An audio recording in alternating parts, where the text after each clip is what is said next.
Yeah, so welcome everyone. So let's just take a second and put ourselves in a prayerful mindset. We have this third week of Advent. So we begin in the name of the Father and the Son and the Holy Spirit. Amen. Amen. Lord Jesus, Master of both the light and the darkness, send your Holy Spirit upon our preparations for Christmas. We who have so much to do and seek quiet spaces to hear your voice each day, we who are anxious over many things, look forward to your coming among us. We who are blessed in so many ways long for the complete joy of your kingdom. We whose hearts are heavy seek the joy of your presence. We are your people, walking in darkness, yet seeking the light. To you we say, come, Lord Jesus. Amen. In the Father, and the Son, and the Holy Spirit.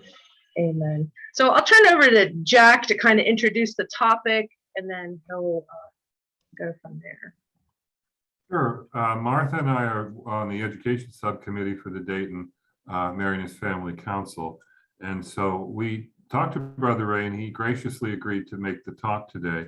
But I want to introduce him first. It is my pleasure to introduce him, but he doesn't really need an introduction.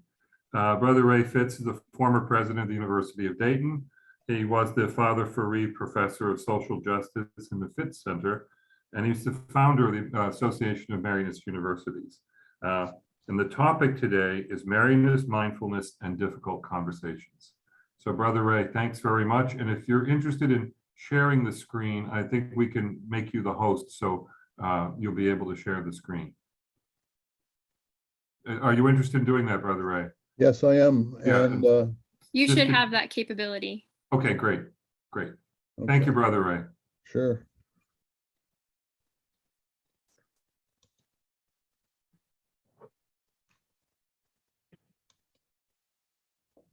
Can people see that? Yes. Okay. So I promised Gabby and others that I wouldn't PowerPoint you to death, but by the time I put this together and tried to integrate some of the things, it's a more helpful way to work with this. So what I want to do in this session is just talk a little bit about mindfulness and virtues for mission. I think I have an approach that's a little different than the typical what Quentin would do, and even what Joe Lackner would do. I like Joe's term, virtues for mission, but I've taken a little bit different slant on it because of the work that I've been doing with leadership and how the virtues for mission are able to help us develop skills in leadership. So I'm want to do a little bit of stimulation on difficult conversations and try to leave some space at the end for questions, comments, and challenges on the approach. So it may be a little different than what you might be expecting. So just to let you know, I'm working on a project of the Marianist family and advancing regional solidarity. I've spent a lot of time in my work here at the university on this issue of regional solidarity. So I feel before I pass into another world, I need to get that written up. So I'll give a focus on the big project. The big project is the Marianist family and the task of advancing solidarity. I'm going to work from a little more different definition of Marianist mindfulness.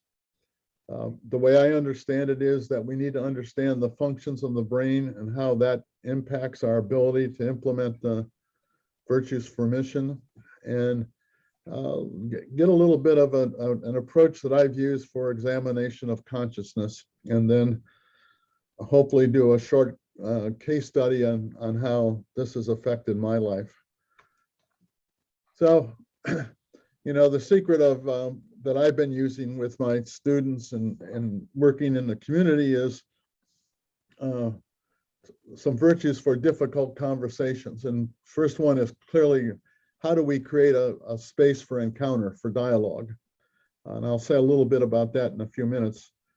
The two big concerns I have as we work through this, and I think you'll see some of it, is how do we balance inquiry and advocacy? And the inquiry is deep listening and respectful exploration of the arguments of other people. I'm not particularly good at that, and what I'm using the system of virtues is to see if I can get better. I feel like I'm pretty good at advocating. I can organize good, thoughtful arguments. I'm pretty good at bridging differences. But where I need to grow myself personally, and you'll see an example that we use, this whole concept of deep listening is really important in the process. So some other virtues that are important are openness to learning. Every time we enter into a conversation, we need to challenge ourselves. How do we broaden our horizons? How do we broaden the ways we look at these issues? Intellectual humility to me is very important, because many times we are wrong or not functioning correctly in a situation or see a situation. So the ability to say, okay, I need to take a step back. I have a wrong perspective on this, or I've made a mistake.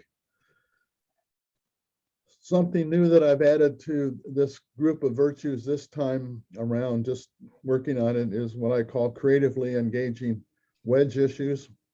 If you're in the middle of the conversation, and I've encountered a whole bunch of this with some trustees of the former trustees of the university, I call wedge issues. And wedge issues are those issues that automatically divide the conversation. So if you use a word like critical race theory, people in the conversation take their political ideology and they give a meaning to that, and it's really hard to unpack. And so one of the things I've learned how to do is, can you get beneath the issue? Is there racial injustice in our neighborhoods and our community? And I think, again, there's issues that people bring into conversation that just split the group right apart. Prophetic courage is, sometimes there's issues that we have to keep maintaining and that may go against the grain. I'll talk a little bit about prophetic imagination. And of course, one of our educational goals at the university is practical wisdom. How do you use these different virtues? How do you know when to apply them? So I just give this one thing really quickly for creating a space for dialogue, and that is to a thing that's been helpful to me is what I call the dynamics of constructive conversation. And I break it up into into three stages. The first stage is really a dialogue stage where we get people to provide their opinions and give different ideas. So you're trying to get as many ideas out on the table. You're trying to get people to explain those ideas so that we can understand one another. The second stage is, can we tease out of the focus question some that seem to be good answers? So right now in our community, I'm working with a group on the mental health of young people. And it seems to be a big crisis. And how do we address that crisis? Well, the stage one is, let's get some options out on the table. Second part is to explore those. What are some of the better options of that group? And then the last stage is this deliberation. Can we seek and refine the options that we think really address the issue that we're working with? So I want to talk a little bit about advancing solidarity and constructive conversations. The work that I've been doing on the Marianist family and practices of the charism are, I have three circles. This is something I'm used to organize. But the first is that, all of us in the Marianist family, religious and laity, are trying to be formed into the likeness of Jesus. When we use and Mary as a person who is formative as mother, we try to bring, as Mary did, Jesus into the world to bring about the kingdom of God. We're pretty good at building communities of support, and not too often about challenge. I think we need to learn as Marianist communities how to challenge each other. And that's where I think some difficult conversations can come in. And then the third area or practice that I like to focus on is advancing solidarity. So I like Pope Francis a great deal. He just always is challenging my thinking. So for Pope Francis, it's a way of actually looking at how issues impact the total community, not just us as individuals, but the whole community. And it really means, and I think this is important for him, it means combating structural causes of poverty, inequality, lack of work, the land, housing, denial of social and labor rights. So it's very much like Father Ferry would talk about as social justice. I think it's a stronger concept of solidarity.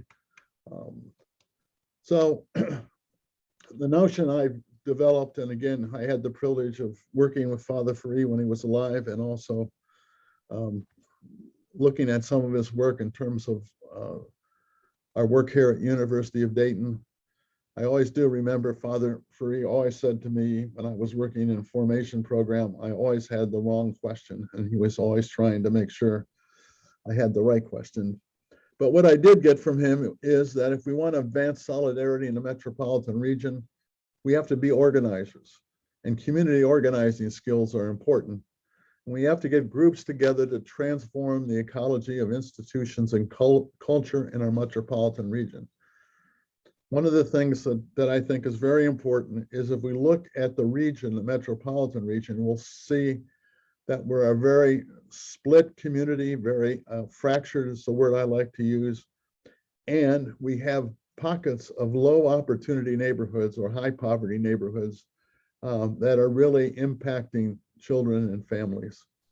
So the transformation is around, again, realizing human dignity and the common good. And especially, and I think this is one of Pope Francis's strengths, is we need to engage the persons and groups that are at the margins of the region. And I think that's something I've come to lately that, you know, I've often thought about, well, we know how to solve these problems, let's go ahead and solve them, but we don't bring the perspective of people that are really suffering or dealing with the problems. So one of my readings for Advent has been Walter Brueggemann's 40th edition of Prophetic Imagination. And one of the things that he really emphasizes is if we're going to be a prophetic community, that is a group that's prophetic, we have to be in touch with the lived experiences and impressions of people, the numbness, the grief, the despair, and hopes of energy of people that are really suffering. And we have to use our imagination to create a different world, to be able to people to see that there's something different than the oppression and problems, grief and despair that we're looking at. And again, that important for faith communities to be at the center of that. And so the question I keep coming up with is, can our Marianist family be a community of prophetic imagination within the church and within our metropolitan region?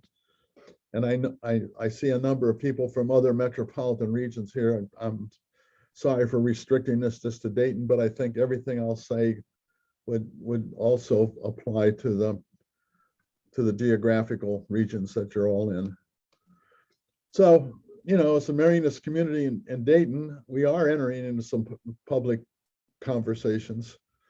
Clearly, we keep looking at the impact of the Marianist Social Justice Collaborative, some of the issues on immigration, looking at how we can support families, you know, that are coming here, and the Mission of Mary Cooperative, which is the urban farm that the lay Marianist communities have put together on East Dayton. There's a number of people, Nancy and Kateri, for example, and Father Ted are also working on the Food for the Journey on the west side around the Our Lady of Peace Church. And then a long-standing project is the Dakota Center on the west side of Dayton. But there's some questions, you know. What I ask ourselves is, we're having this big conversation. I mean, there's dates scheduled. Are we as a Marianist family going to enter the conversation on synodality? I mean, I think it's an opportunity for us to really talk about how do we create the Marian face of the church, but we got to get in the conversation. We can't just sit on the sideline. And the same thing about education of children in low opportunity neighborhoods. We have UD, we have Samana Julian, we have great connections that are starting to, how can we put those all together so that we can create some things that are really different for young people? So, and again, I just go through the set of virtues that I think are important, and I hope I can show and demonstrate to you how those are important in conversations. So I want to talk about what I call the inner journey and virtues for mission. One of the things, if you look at Marianist mindfulness, it came in, at least where I first saw it, was the work at NACMS. The learning group put together the 5 silents around Marianist mindfulness, pardon me, for the 21st century.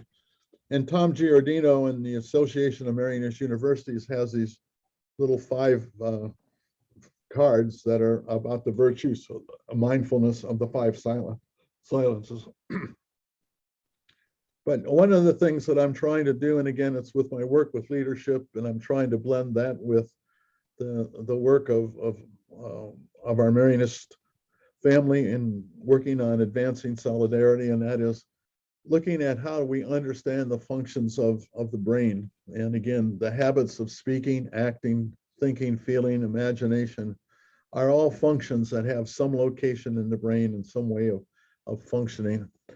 And again, how do we adapt? You know, one of the things that I've actually done in teaching a class, well, I haven't mentioned Father Chaminade directly, and I haven't said, you know, how we got out of the French Revolution or those kinds of things, but I've been really working on how do you do leading of social change. And I bet you can see some of the things I've tried to do with the virtues for mission.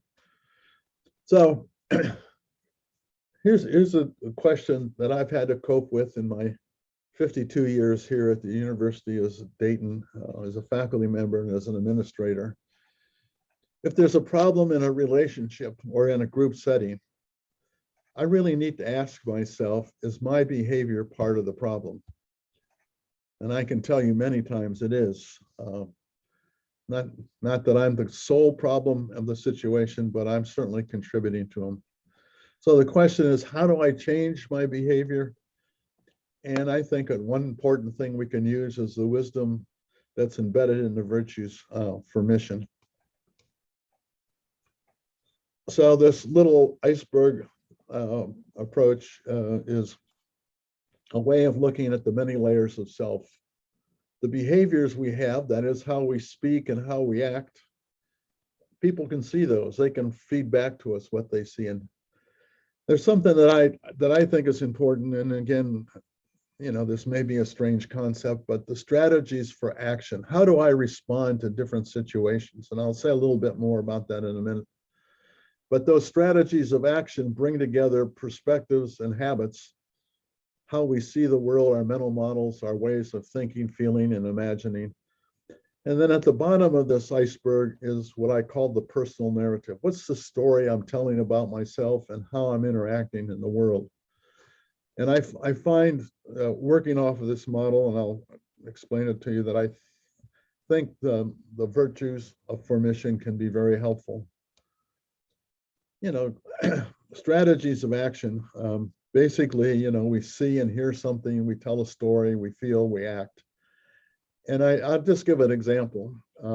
I was raised up in a good German family, and my father was kind of the moderator of the dinner table. We all got to talk, but we had to take our turns. We had to listen to each other, typical good German family.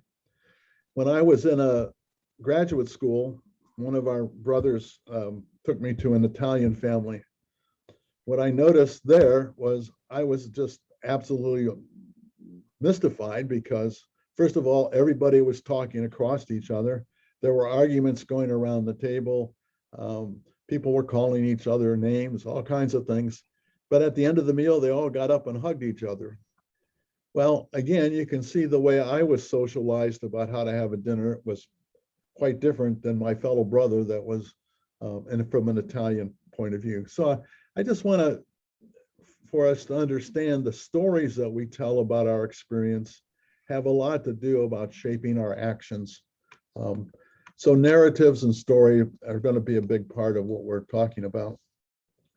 And again, this concept of mental models is, what are the beliefs, images, what are the taken for granted ways that we look at doing things about ourselves, how we see ourselves, how we see other people, how we look at the institutions, and just about every aspect of the world.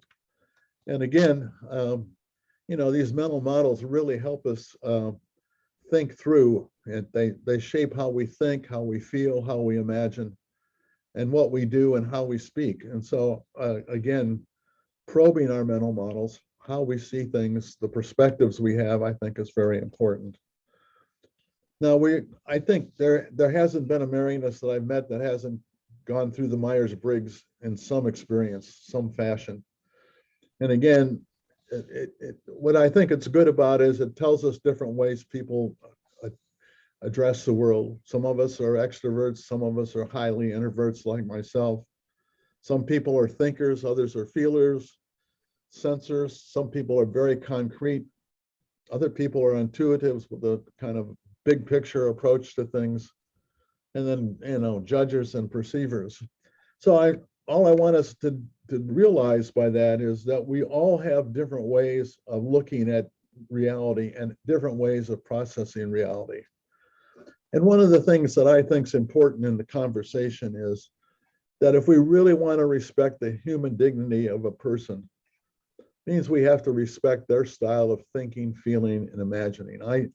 I can't go into a conversation and say, you have to think the way I do, you have to feel the way I do, you have to imagine. I have to let that person, use their own skills, their own abilities in that particular conversation.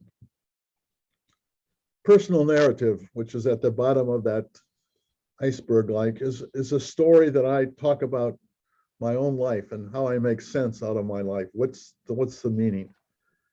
And a personal narrative is just a selective reconstruction of my history. How do I put together over the time my conscious thoughts, feelings, behaviors, and my reactions to other people, and how we do that? So I've at least found very helpful for me to keep looking at what is my personal narrative that explains to myself, how did I come to be? What's my history? And I think we have to grasp both the good parts of that and the not so good parts of it. How am I present today to people? And then how do I want to be present in the future? And we don't do that in a sense of logical kinds of things. It's a story we tell about ourselves, where we've been, how we are present today, and where we want to go. So there's a book I'd recommend and it's very well written and very thoughtful. It's Brene Brown's Dare to Lead. And she has a quote in there that I really like. When you have the courage to walk into our story, and own it, you get to write the ending. And for me, as I've gone through my own life, looking at that personal narrative, that story, and asking how I can get in and own it and how I can make it part of who I am, it gives me some power to rewrite that narrative as we move into the future. So this is a little hilarity for people. One of the things is we think about how we're shaped. This little story reminds me. So when I was a child, I do remember keep asking my mom, mostly, sometimes my dad, the babysitter, to read me The Little Engine That Could.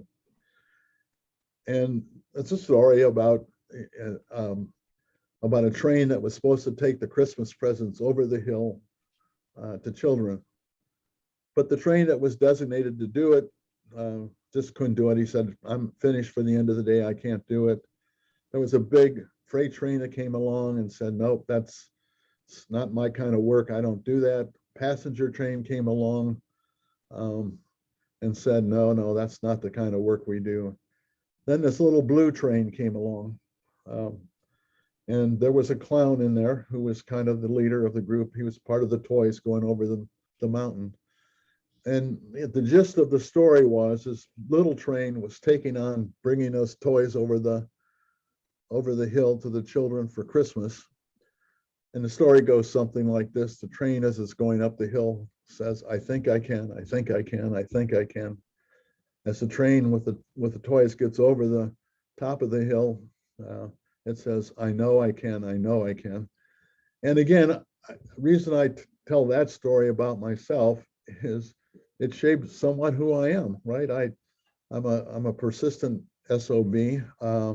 I keep working at things until I get them, moved in the right direction. And I think that, that story shaped who I am and what my personality is. And it's part of that, what I call that personal narrative. So that was tried to be a moment of levity.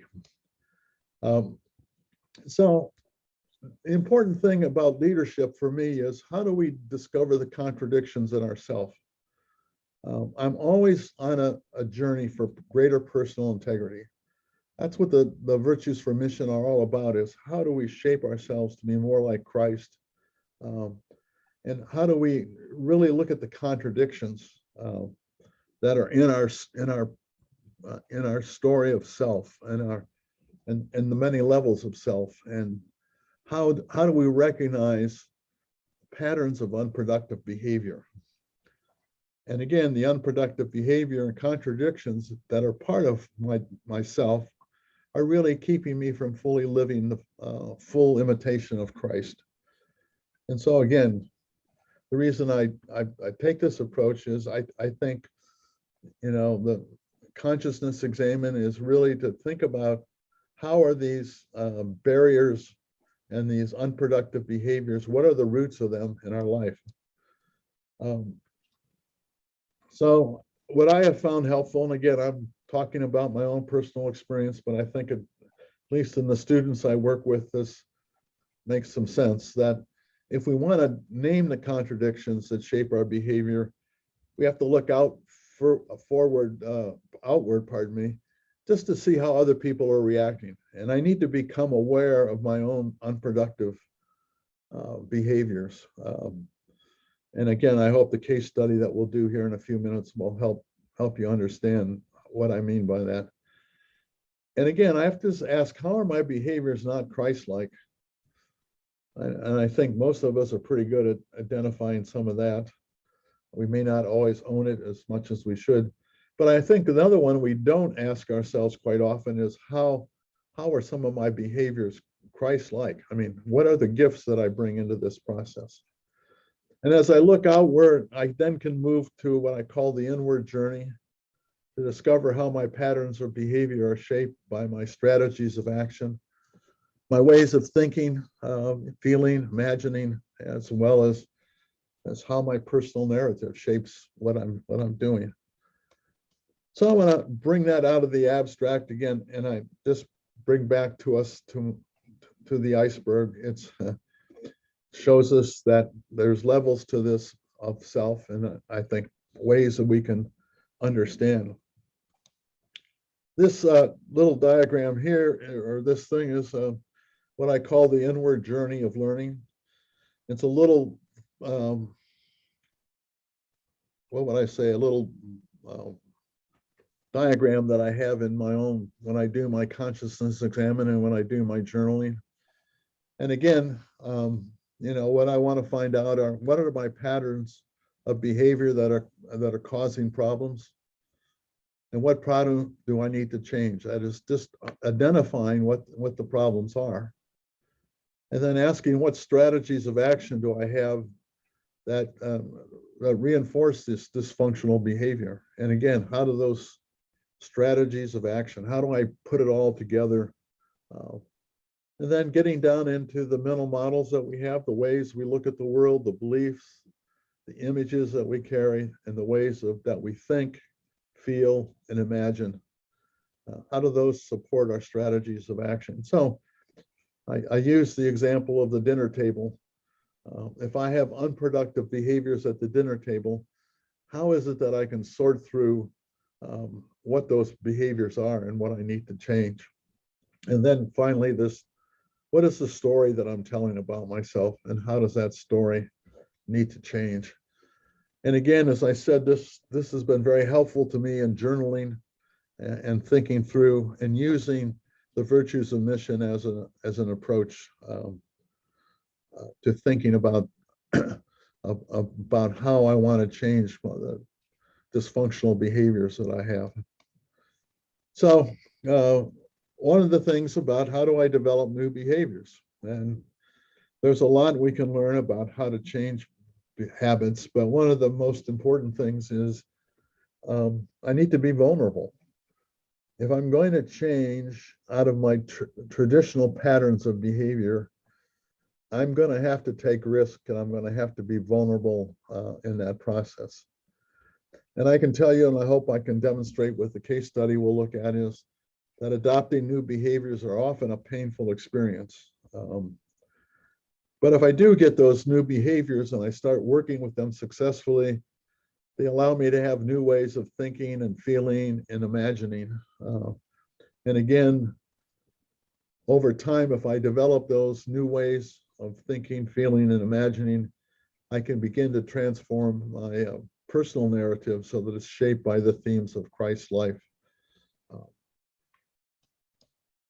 So I want to do a case study.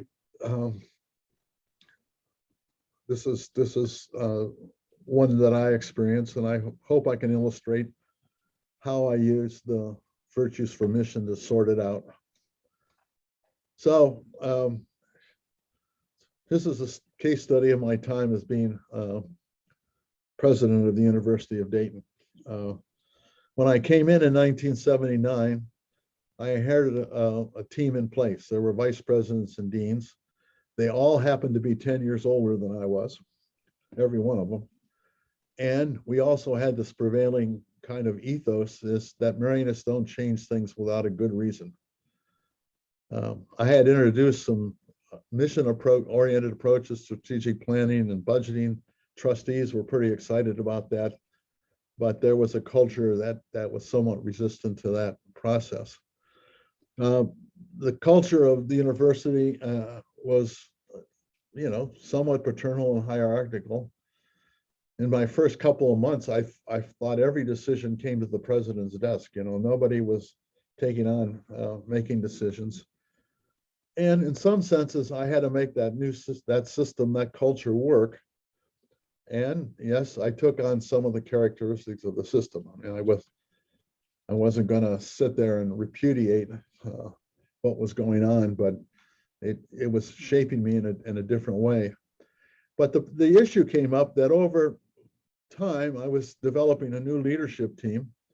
There was a mixture of younger vice presidents and deans and some from the previous era. And I had recruited people with the concept that we were going to be a much more innovative and thoughtful, creative, mission-oriented team.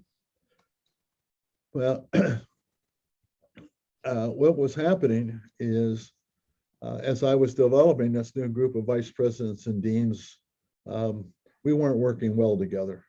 There was something going on that was just not working well. I was very frustrated. This is not the way I wanted to lead. And then, even more problematic was the new team wasn't going to be very satisfied if things were going in a direction that they were going. So again, this is something I always work with my students on is, can you identify where you'd like to be? Well, I knew I wanted the members of the team to really be involved in meetings, looking forward to them. I realize most of us don't look forward to meetings, but I think if we're doing exciting things, they can be very helpful. I wanted there to be a lot of creativity in our meetings, and I wanted members of the team to walk out of the meeting taking on responsibility. But if I looked at the real situation, people weren't too excited about meetings.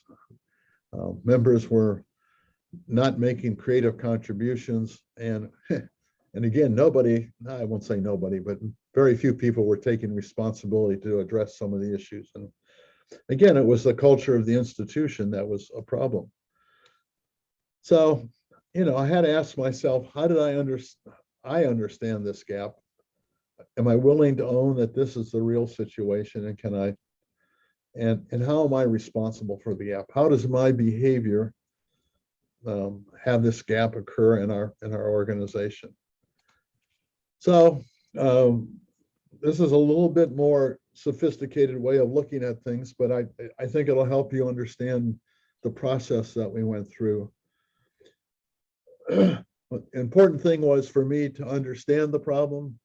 I didn't have a clear understanding, and I don't think our team had a clear understanding, but we really needed to have a conversation where we were trying to name these problems, give a way of looking at them, and then generate options to solve it.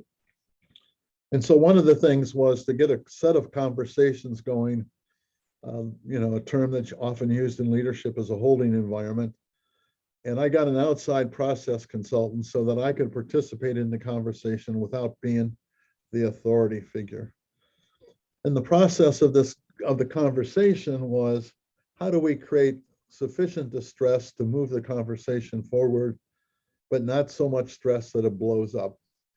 And I often use the image of a pressure cooker, and we don't have many of those around, but when I was a kid, I knew a pressure cooker was, you wanted the pressure to be sufficient that it cooked the food, but not so much distress or so much heat that it blew the top off the pressure cooker. And important was that we're going to have these conversations over time. It was important not to get distracted. And it was important to build the capacity of the team to solve problems and for us to learn as a team. So, I knew we had assets. The members of the team wanted the best for the university. Fortunately, I recruited bright and thoughtful people. They had great ideas. The barrier is that, my behavior from the past not working now. And again, the team members weren't responsive to the president's style of managing the work that we were doing as a team. And my behavior was part of the problem. So I knew I had to do something with my own behavior. Was really uncertain of what was causing the frustration. I knew I was frustrated by the behavior of the team. So not only were they frustrated, but I was feeling frustration. So we made this agreement to work on these issues, address my behavior, address the behavior of the team, because it wasn't a one-sided type of thing. And we all knew it was going to take some time. So again, we agreed to a set of conversations. And again, as I said, we used an outside process consultant that allowed me to be part of the conversation without being part of the authority. And we said we're going to keep working at this until we get some resolution to it. But one of the interesting things, and now I'm going to talk about my own changes that I had to make, and I'm going to oversimplify these things. So be patient. Life is much more complex than I'm going to say. Well, one of the things we discovered as we reflected is that Brother Ray would put something on the agenda. So we'd all have I was good at making sure we had an agenda. But one of the things that we discovered, or, helped me understand, was once I put an issue out there, I wasn't leaving much time for inviting people into the conversation. Pretty soon into the conversation, I was advocating my position. And of course, as the president, the team was saying, well, does he really want our opinion? Does he really respect us? Does he already have his mind made up? And again, as I say, this is oversimplified, but I think it illustrates some of the dynamic.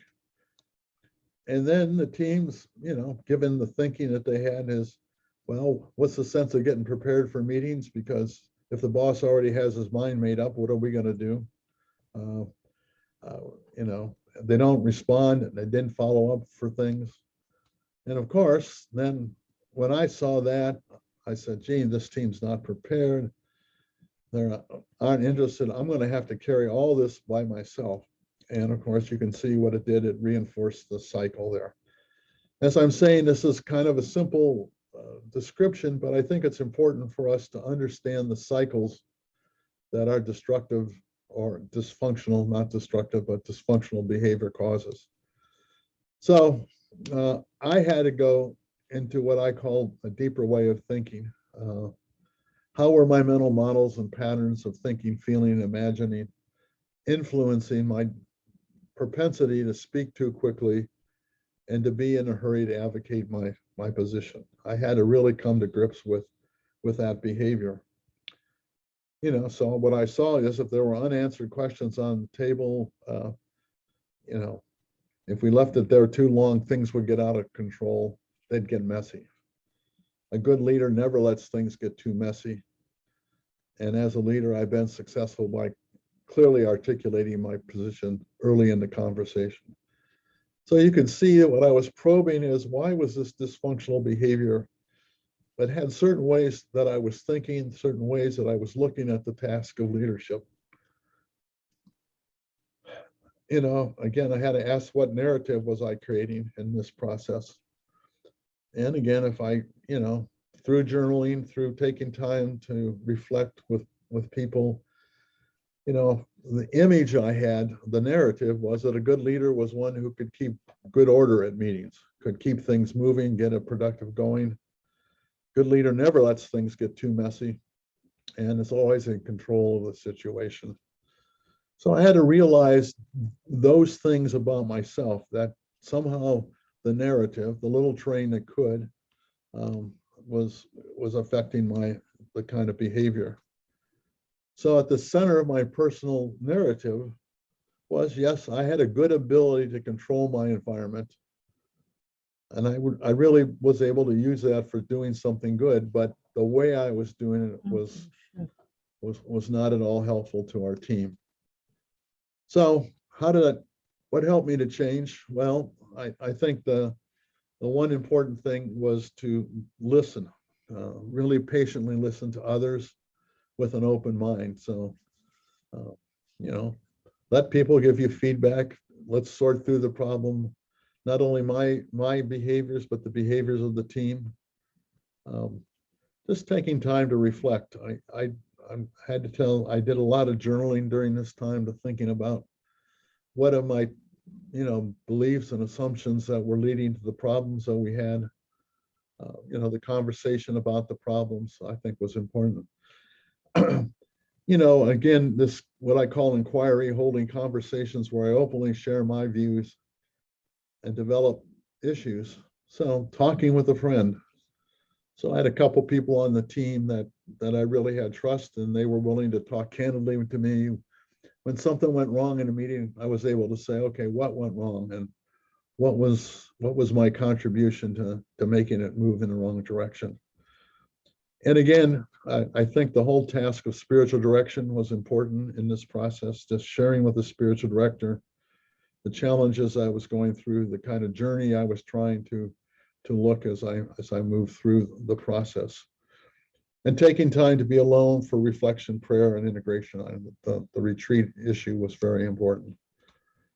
So once I became aware of the different levels of self were shaping my behavior, how did I change? Okay, so how did I go about the change process? Well, in some senses, the way I set up the iceberg, you said, well, if you get to the bottom of that iceberg and change your personal narrative, everything else should change. But I can tell you that's not how it happened. I had to start with actually trying to implement new and more productive behaviors. And when I found some success in those productive new behaviors and ways, that helped me change my ways of thinking and feeling. And by changing my ways of thinking and feeling, again, here's where the system of virtues comes in, the virtues for mission, helps us think through the ways that we are thinking and feeling and imagining, I think are important. So, this is, again, a little chart here. I had the dysfunctional pattern of not leaving much space for response to questions I put on the table. And I was advocating very quickly my perspective.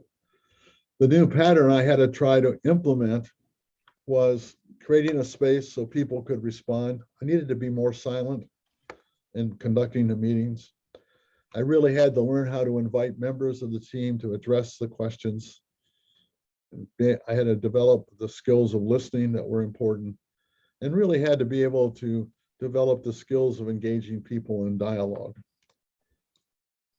You know, if I wanted to change the dysfunctional pattern I had about messiness, you know, if things were on the table too long, things would get out of control, then just get messy. I had to sit down and think of new patterns. You know, leaving questions unanswered can stimulate people to think about these questions. I need to give people space to respond. I needed to create space for dialogue. And I was somewhat of a conflict avoidant person, but I had to realize that well-managed conflicts could really produce innovative thinking. So again, as you can see, you know, using the virtues for mission were helpful in this thinking through this process. So talking about vulnerability, you know, in order to encourage more teamwork, creativity by members of the team, surfacing and addressing conflicts and dealing with ambiguity. If I wanted to do that, I had to give up some patterns. I had to give up needing to be in control. I needed, you know, one of the other things I found in my own probing is that I felt I got recognition for what I accomplished. And yeah, I was a person who really avoided difficult conflictual conversations. And so I needed to make changes in that. So just a quick summary of the change process and how virtues for mission can be helpful in the process. I think you have to learn to listen to people that will tell you some unpleasant things about your own behavior. And again, I think it's important if you're in a leadership role to differentiate attacks on your role from your behavior as a person. So, you know, sometimes a person in authority has to make tough decisions. And that's just part of the role. That's one thing that people can attack, and you're just going to have to say, I'm going to have to suck it up because those decisions had to be made.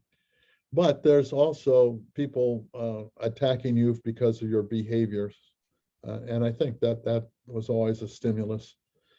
The virtues for mission are really a guide for the inward journey. I think that, you know, really those being mindfulness of my speech, of my actions, of my ways of thinking and feeling and imagining were really helpful to me as I was going through that journey. You need to have a friend who can be a confidant. You need to have a trusting relationship with some persons who can create a good working environment for your personal work. Again, as I said, you know, it was great to have some members on the team where we had a good sense of trust in working, and I could ask them, you know, what's going wrong, what's going on with my behavior. And again, I think a good spiritual director is really helpful in sorting through and utilizing the virtues for mission. Learn to listen to your body, your mind, your heart and spirit. Understand stress and what it's trying to teach you. Again, this is another humorous part of this transition process. When I was going through trying to sort through all of this, I would come home at night after a pretty stressful day. I'd walk in the door, I wouldn't even take my coat off, I'd be at the refrigerator, right? You know, so my way of dealing with stress was to do some eating.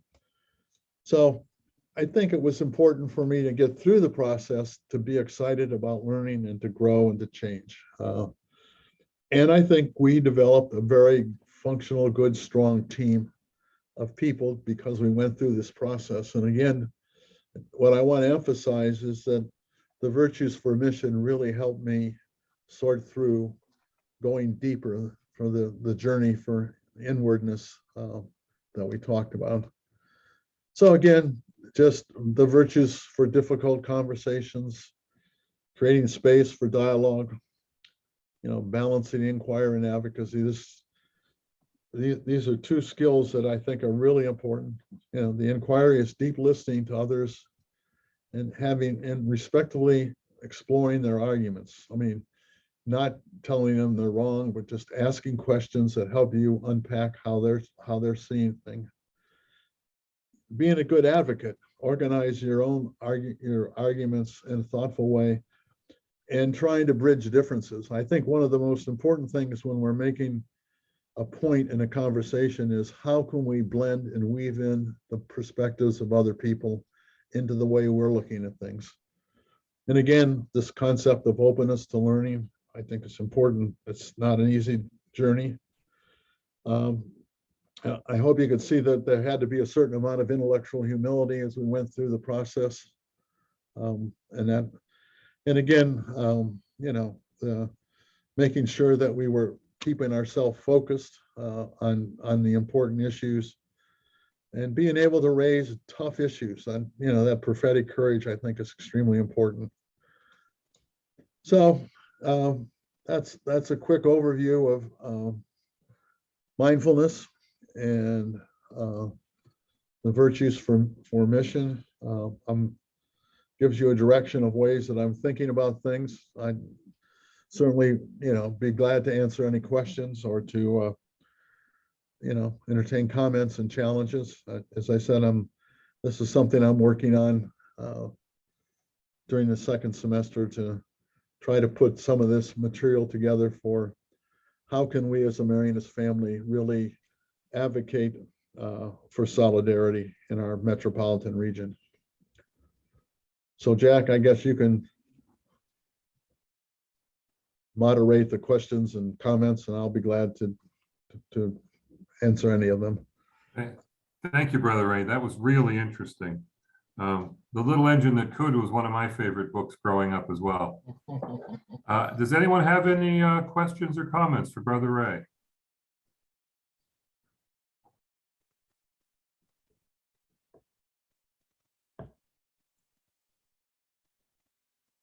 So how about challenges?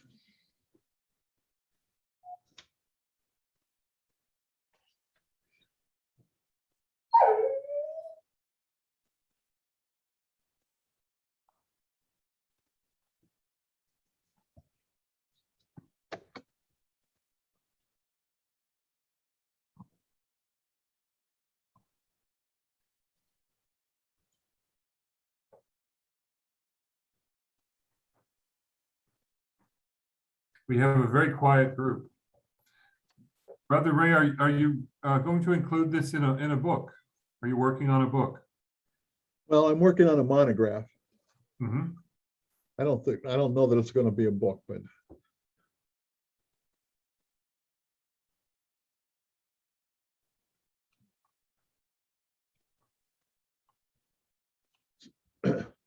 so one of the things that I can do for Martha and Jack is I can send this PowerPoint to them and they can distribute it to people and see if it would be helpful. And again, so you know, it doesn't look like we're going to have a whole lot of conversation, but let me just summarize very quickly. I believe that our Marianist family in metropolitan regions has to really work in a very strong way about advancing solidarity, addressing the problems, the root causes of poverty, and again, what role can the Marianist family play in that? What role can we do in shaping a church? And I know that you know, this whole thing about a Marian image of advancing solidarity, I think is important. You know, how we're going to build the church. I think to have a Marian style of working at solidarity, I think is important. But again, my point in talking about the case study is that all of us are going to have times in our life. You know, Father Ted likes to talk about sometimes we're transitional or transactional, pardon me, and sometimes we're transformational. And I do think, you know, there's parts of our life where we have to really face up to a transformation of how we operate, how we think, how we feel, how we imagine, and again, somehow changing that personal narrative. What is it that, how do we see ourselves telling our past, our history? How do we want to be present in the current time? And then how are we released to rethink creatively about our future? How do we walk into our story of the way we're behaving, and how can we write the future ending of that particular story? Brother Ray, can I actually ask a question? This is Matt Sableski, and I was actually in a group of principals that you presented to a while ago, and you brought up that notion of when you get in a meeting as the leader, like not inserting your opinion kind of right away, and kind of to let this conversation go. And I've really tried to do that, so thank you for that. But when did you experience, like, how do you know kind of when it is time to start inserting sort of your own idea into that conversation, so to keep the conversation going?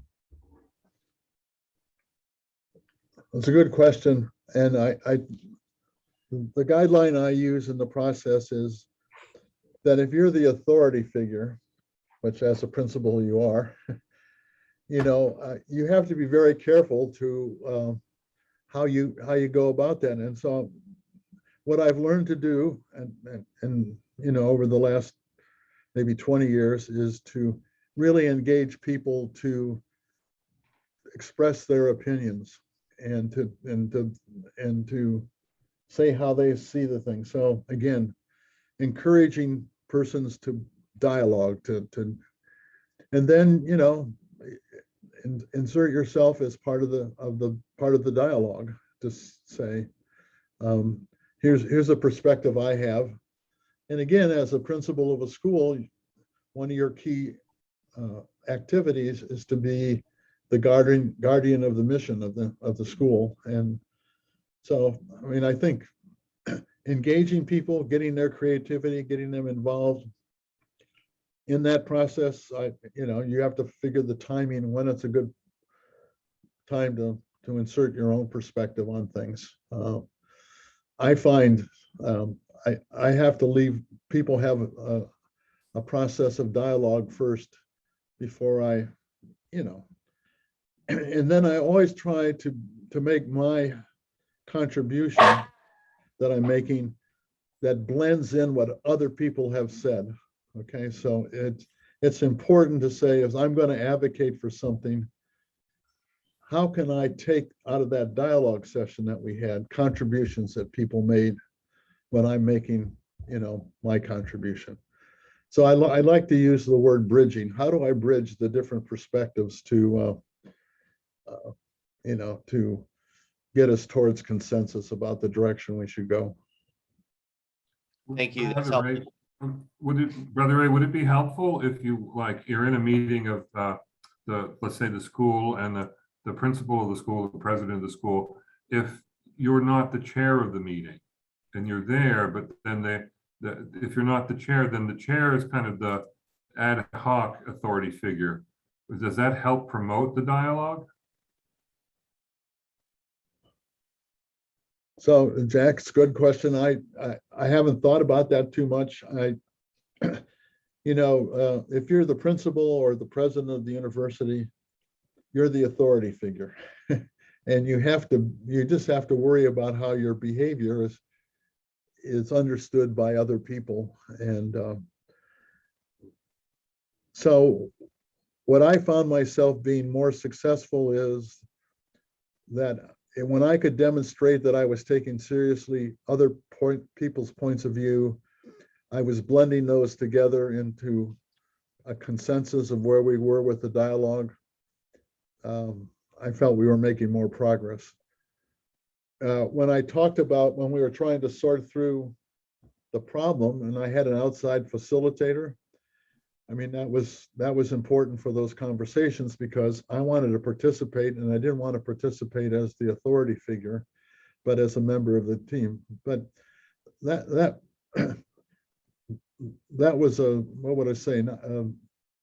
a rare situation where we just needed to do a different style of dialogue and work together. So Ray, I'm thinking of, the word that comes into my mind with all this is how do we develop a sense of good invitation? I don't know how do we learn to be good inviters to engage in people to that dialogue? And I was wondering, maybe that's one way of saying, okay, I have to learn to invite people, and be shut and be quiet. As you said, you had to learn silence. And that's the word I was thinking. I don't know. yeah, I mean, I think it's a very good approach, Dave. And I think that, right now we're dealing with young people, that is children and youth, the stress from the COVID and how our community is dealing with that. And so a number of us have been inviting people to a conversation about that issue. I don't have it, actually, quite frankly, I don't have the mental health background to have a solution to the problem. Yeah. But I think I've recognized the problem just talking to the people on the ground, what's happening with our young people. And by bringing the right people together, I can play the role of moderating the conversation, because in some senses, I don't have a stake in the game in the sense of what the outcome is going to be. I can create that environment for dialogue. So, I mean, I think that's one way we can do some of these things. So yeah, Dave, I think your insight's a good one. Okay. So Because to I think piggyback on that, could I ask, on Brother David's question, so using the example of getting a sense of the mental health of students, so you invite certain students or groups, or do you just put an open invitation out there? Do you try to control who you get feedback from, or do you start with just a certain focus group, or cast a wide net? So I'm not sure there's a magic way of doing this, but I'll tell you, let's just take this one on on mental health of small children and youth. We've been working with poverty in what I call low opportunity neighborhoods. We have different, and we were sitting around talking, and they identified this issue of mental health as an issue. So I said, okay, what I'll do is I'll take our concern and I'll share it with the county commissioners and other people in the county that can do something about this. And I shared it with them in a non-defensive way. I said, here's the problem we've identified, and we all know that you're doing something about this, but it's not always clear to us what's going on in the county. And so we want to have a conversation so that we can use what's going on productively.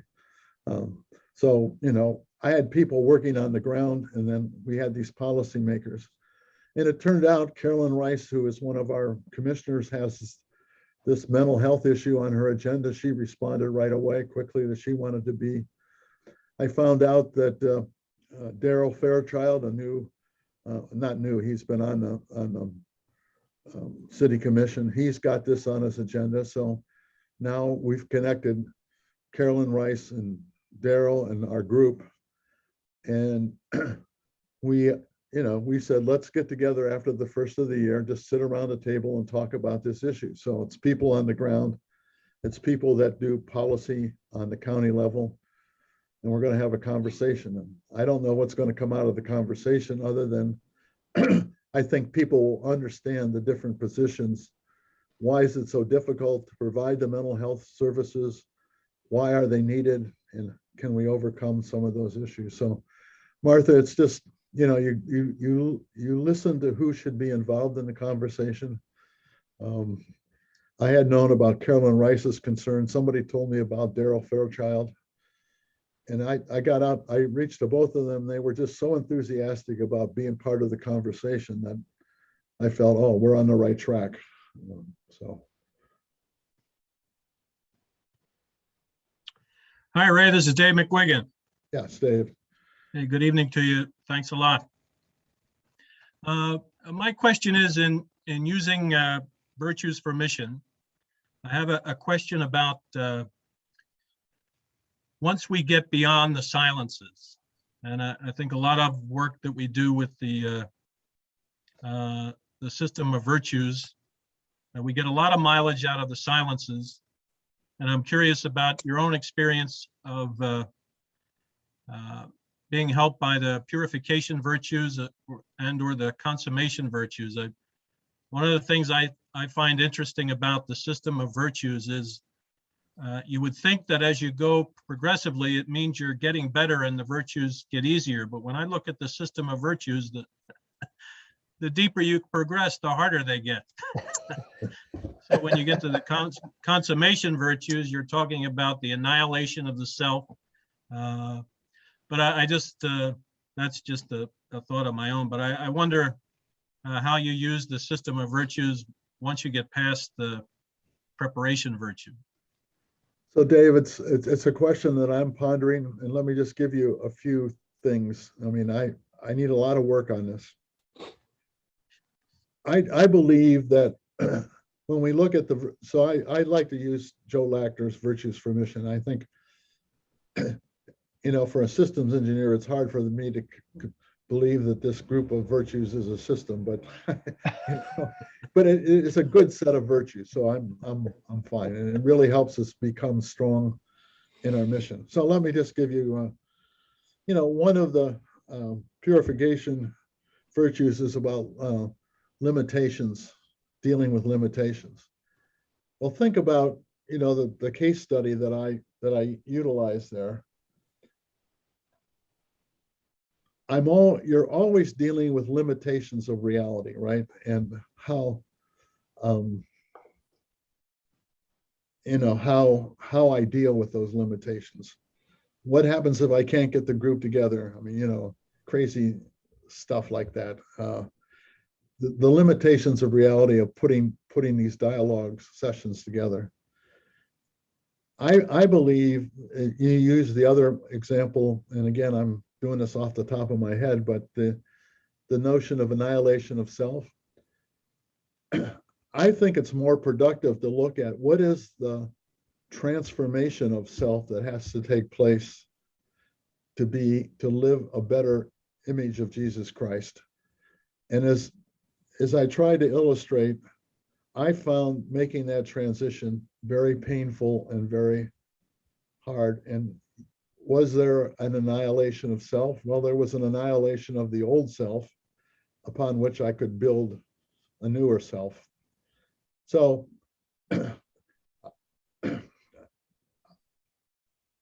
so I think your question's a good one. I've been doing some thinking about how the whole system helps this transition, Dave, and I hope by the second semester I'll have something written that I can share with people. But I found all dimensions of it, of the system, very helpful to me. You know, not only the preparatory, the purification and consummation virtues. I think they all can talk to this reality of how we grow and develop as individuals. Yeah, thanks. I mean, I'm hearing in listening to you, I was hearing Jesus say, why don't you try removing the log from your own eye before you try and remove the speck from your brother or sister's eye? Yeah. And in the reality that I minister in, and I think in the culture that we're living in, a perspective like this, and I don't know, the time that we're in, I'm not sure to what degree it's going to become permanent, that we just have this sort of bifurcated approach to life, where you're either on one side of something or you're on the other. And, you know, challenges that we face are really that point you brought up, whether a criticism is about your role or is it about your behavior, but really sort of criticisms are really about the kind of person you are. If you're not on my side, this is really about the kind of person you are. And so So Dave, I- one of the things that I see for us as the Marianist family, so that's the SM, the FMI, and the lay branches of the Marianist family, we have to be a new presence of a community that looks at bridging those differences that you talked about. It's not going to be easy, because I'm telling you, I'm in conversations with people on both sides of this, and trying to get them together is really difficult, especially around the issues of race and gender and those type of issues. But I think we have to be the community, I mean, not the community, but one of the communities that are looking to bridge the differences that you pointed out. And how do we do that? I think we have to be experts. That's the wrong way. We have to have a set of gifts of dialogue in this time that you talked about, that we're highly divisive unless something that that the church, Marianist family and the church can do something here. I think we're in a really tough situation. So I agree with you about the description of where we are as a society. My hope is Chaminade came back from Saragossa and saw a church that was in complete disarray. We're in a society that's in complete disarray based on those issues that you talked about. And just think about the church. I mean, the church is, we have the same kind of ideological divide, just with respect to, is Pope Francis a good leader? How should we deal with this issue of race? And, so even within the church, we have these ideological differences that are splitting us apart. So wouldn't it be great if we could be a community that can bridge the, develop the skills to bridge those differences? Thanks. Ray, and we even have those ideological different within the family itself, which we have to try to have those difficult conversations among our own communities themselves, I think.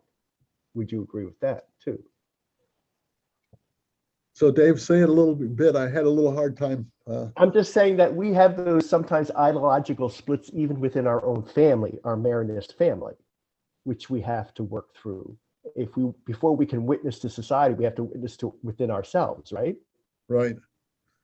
No, I agree. I mean, I think, how do we give witness? That's the important piece of this. If we want to be people that can help develop the skills of bridging and dialogue, we have to witness to that ourselves. I mean, I think you're completely right.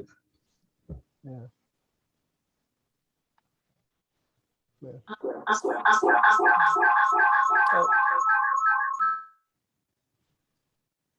Okay, sorry, I'll jump in since there was a little bit of a difficulty there.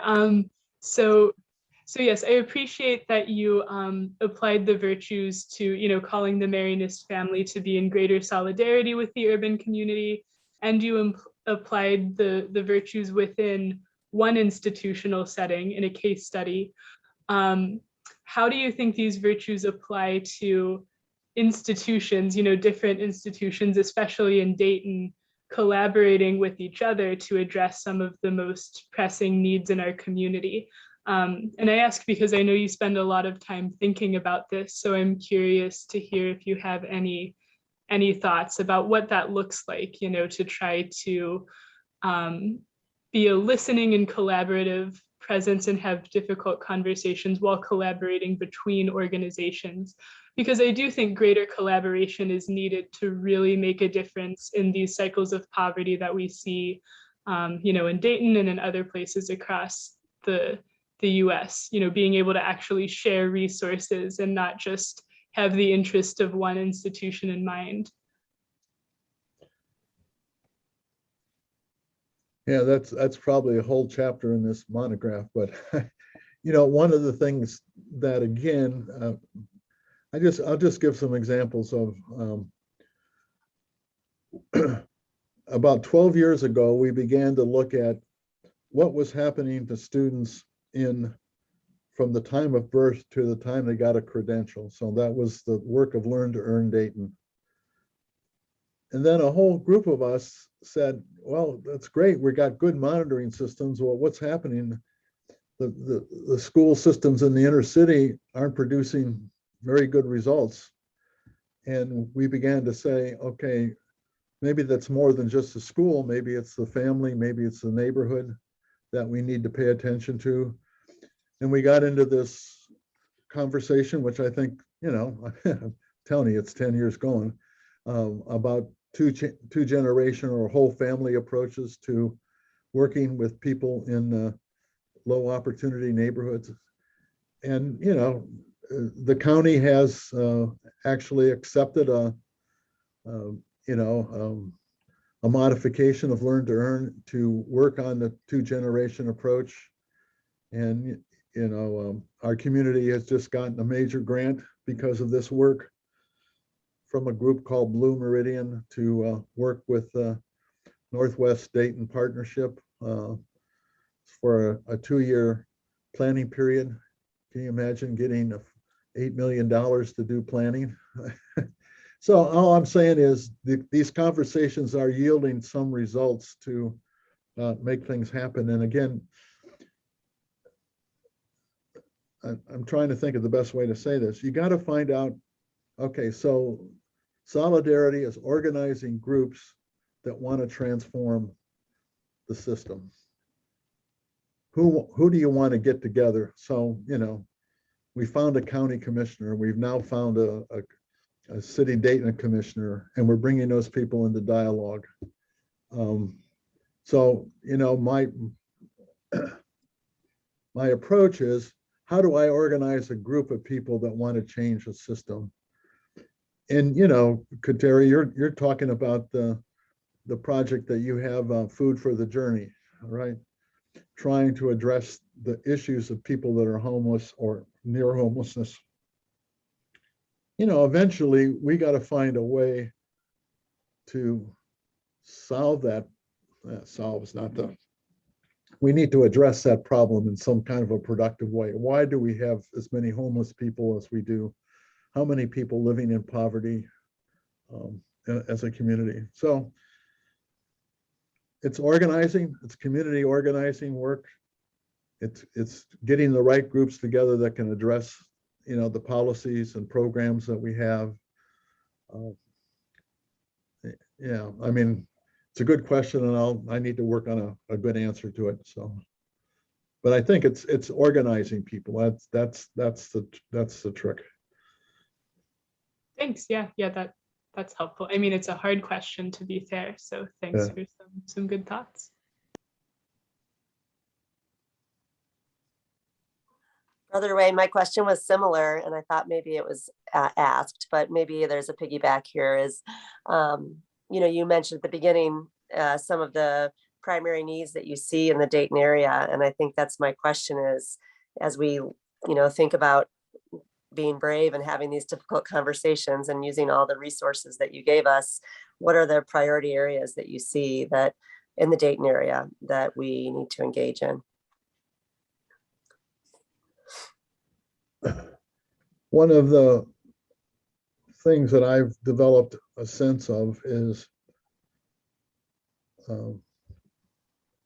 in doing this work of solidarity, you can't do everything. So as an individual, what is it that you can do? And since being the past president of the university or the president emeritus, I have a certain amount of clout in the community, and I have the ability to bring people together. It's just by happenstance and circumstances, but I've been able, people respect my ability to bring people together. So the issue that I prioritize, so I'm not saying this is the only issue, is how do we work with families, the children and the parents, in such a way as they can have greater opportunity. So we have to have great education from prenatal to certificate. We have to help families learn how to develop the dynamics of families. If you're in several generations of poverty, you may not have known the dynamics of what a good family is. And then I think, developing workforce habits and ideas with families is important. So what we're developing is a family coaching approach, which takes a concrete family, the children and the parents, and asks them what they want to accomplish, what they want to do, and help them get the resources that they need to do that. So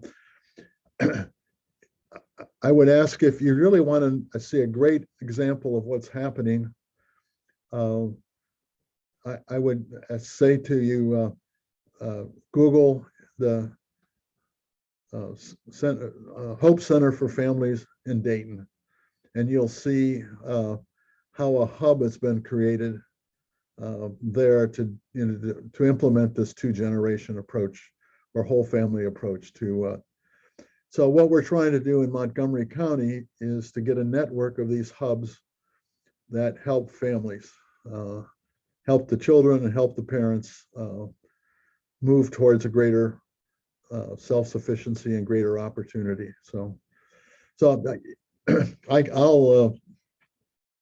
get the link and I'll send it to Gabby and she can send it out to people. So, but there's a good example of it. And then another one, the East End Community Services is putting together another hub. So I'll get people information on that, how it's working.